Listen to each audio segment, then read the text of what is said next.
Le Pérou annonce rétablir ses relations diplomatiques avec le Polisario.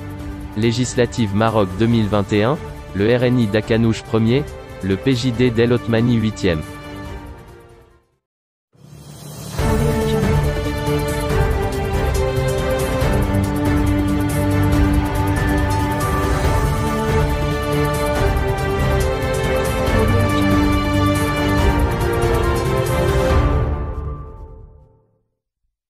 Le Pérou annonce rétablir ses relations diplomatiques avec le Polisario. Le Pérou a publié aujourd'hui, suite à une réunion entre son ministre des Affaires étrangères Huíscar Morútua et l'émissaire du Polisario Mohamed Salem Ould Salek, un communiqué officiel selon lequel le nouveau président de la République du Pérou, Pedro Castillo, rétablissait les relations diplomatiques avec la République arabe sahraoui démocratique.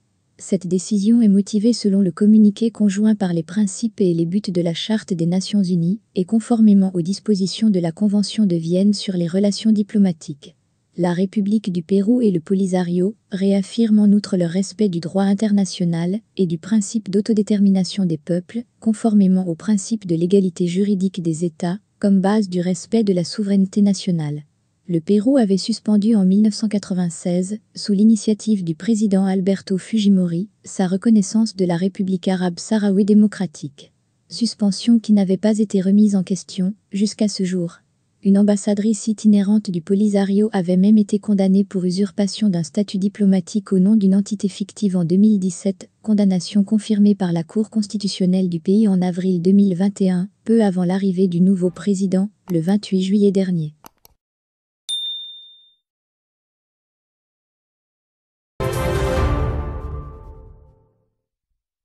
Législative Maroc 2021, le RNI d'Akanouche 1er, le PJD d'El Othmani 8e. Le RNI est arrivé premier au scrutin législatif du 8 septembre. Sans doute, Aziz Akanouche sera appelé, dans les jours à venir, par le roi Mohamed VI, pour former le prochain gouvernement. Le PJD s'est classé 8e avec seulement 12 sièges. Les islamistes ne peuvent même pas prétendre à former un groupe à la Chambre des représentants. Le ministre de l'Intérieur a révélé, dans les premières heures de ce jeudi, les résultats non officiels des législatives du 8 septembre, et ce, après le dépouillement de plus de 96% des bulletins du vote. Le classement donné par Abdelwafil Laftit confirme les données déjà publiées en ce sens. Comme prévu, la première place du podium est revenue au RNI, avec 97 sièges. Une belle moisson qui contredit certains pronostics, qui accordaient au vainqueur entre 60 à 70 députés.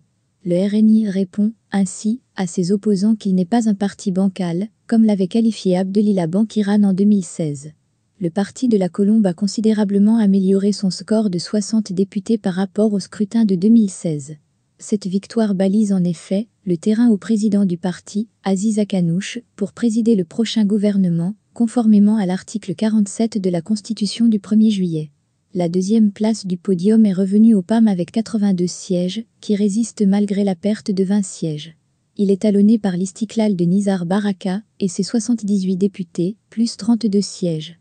Mathématiquement, ce trio peut à lui seul former une équipe gouvernementale. Le PJD ne peut même pas prétendre à former un groupe à la Chambre basse. Après le dépouillement de 96% des bulletins de voix, le PJD a remporté seulement 12 sièges, occupant la 8e place. Une véritable claque électorale, en 5 ans, le parti de la lampe a perdu 113 députés. Même les observateurs les plus pessimistes n'ont pu prédire une telle chute. Pourtant, les islamistes, aux côtés du RNI, PAM et Istiklal, avaient présenté des candidats dans toutes les circonscriptions. Après 10 ans aux affaires, le PJD est contraint d'effectuer un retour dans l'opposition et entamer une véritable autocritique. À l'Union socialiste des forces populaires, par contre, l'ambiance est à l'euphorie. Le parti de la Rose occupe, désormais, la 4e place avec 35 députés, plus 15, à la Chambre des représentants. Une avancée que Driss Lachegar saisira certainement en vue d'arracher des Marocains au sein du prochain gouvernement. Le PPS a également réalisé une petite percée avec 20 sièges, plus 7. Même si leur secrétaire général, Nabi Ben Abdallah, a échoué à Rabat-Océan, comme El Othmani, les camarades sont assurés au moins de former un groupe à la Chambre basse.